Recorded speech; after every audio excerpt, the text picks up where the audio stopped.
My name's Lorelei Jones. I'm an anthropologist. My research is on organisations and professions, and in this session I'm going to be talking about research interviews. You might think of interviews as conversations with a purpose. In this case, the purpose is to generate data that you can use to answer your research question. As you typically want to explore an issue in some depth, you would normally allow about 45 minutes per interview. So an hour in total would be needed to leave time for introductions, perhaps a cup of coffee, and to go through other formalities, including asking permission to audio record the interview, which I would recommend, as otherwise you'll be busy trying to scribble down everything they say, which may detract from the conversational element. It is important to establish rapport, as you want the interviewee to talk quite openly about their world of work or their use of health services, and their everyday experience in relation to the topic you're interested in. It is good practice to allow the interviewee to talk. Try not to interrupt, unless the conversation is repeatedly going off topic. Remember, their words, and not yours, are the data that you will go on to analyse later.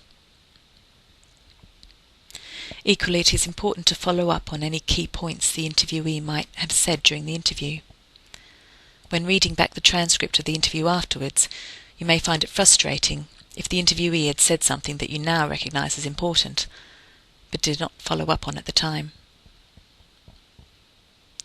Interviews are a useful way of collecting qualitative data because they allow you to obtain people's views relatively quickly, but you need to ensure that a range of stakeholder viewpoints are represented.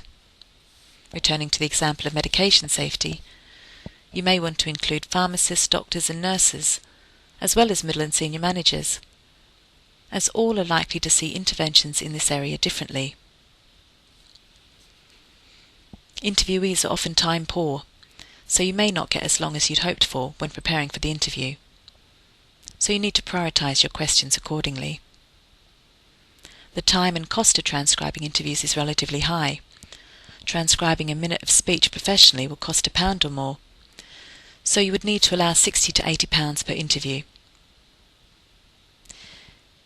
If you plan to record the interview, you should ask the interviewee's permission. It's good practice to produce an information sheet for the interviewee to read before the interview, and for them to complete a consent form.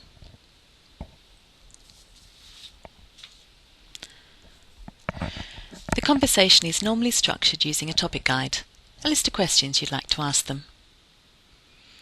Here is an abridged version of a topic guide created a few years ago for a study investigating the role of private and third sector providers in the delivery of NHS care.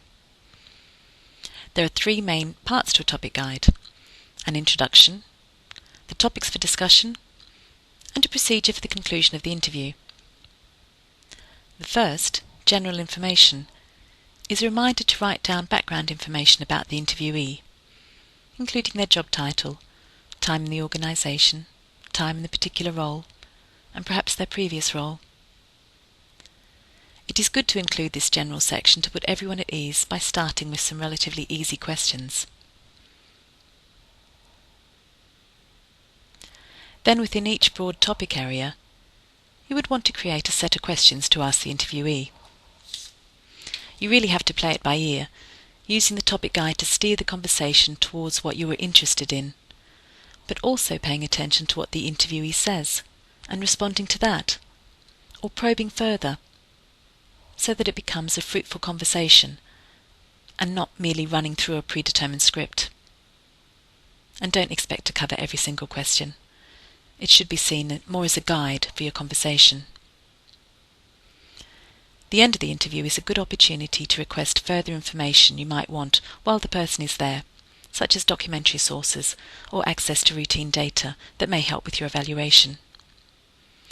Normally in a study we intend to publish, we would agree to anonymise fully any quotations we use from an interview in future publications. For your evaluation, you should at least talk through with the interviewee how you intend to store and use their data for your evaluation, and of course thank them for helping you. That concludes this session on research interviews.